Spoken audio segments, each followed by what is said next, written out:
Почитувани, македонската економија ќе расте побавно од економиите во регионот во следните 5 години.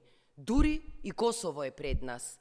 Меѓународниот монетарен фонд ги разби лагите и пропагандата на Мицкоски за некаква трета економија во Европа.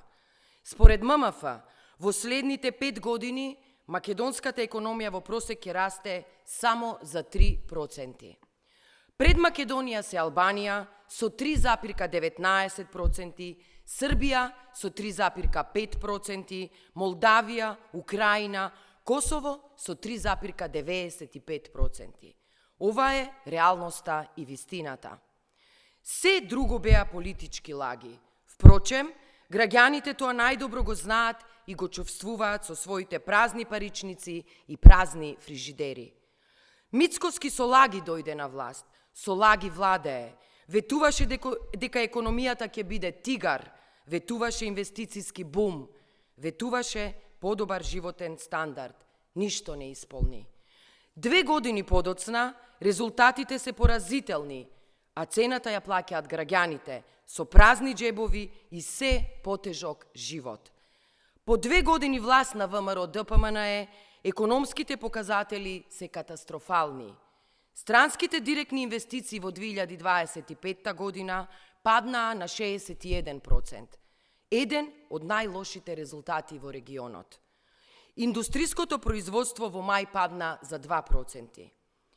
Бројот на работници во индустријата е намален за 2,6%. Во мај годинава споредено со истиот период лани. Граѓаните живеат крпен живот.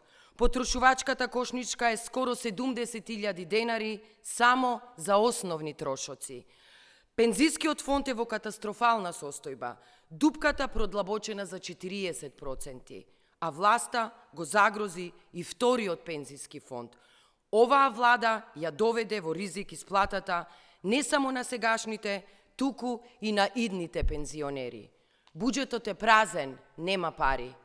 На средина од годината го истрошија целиот дефицит. Единствено нешто во што оваа влада е успешна се задолжувањата. Таму им нема конкуренција. За 2 години направија долг од 2,5 милиарди евра. Јавниот долг се искачи на скоро 11 милиарди евра. Пари од кои што нема за граѓаните, има само за криминалните партиски тендери на ВМРО. Мицкоски сам си се разобличи со ребалансот. Тоа е јасно признание за посиромашни политики, за тотален колапс. Се кратат пари таму каде што се создава економска вредност, кај поддршката на компаниите, младите, социјално ранливите граѓани и друго. Само не се крати од луксузот на власта. Со коригираната инфлација од 4,5%, власта признава дека граѓаните ги чека уште поскап и потежок живот.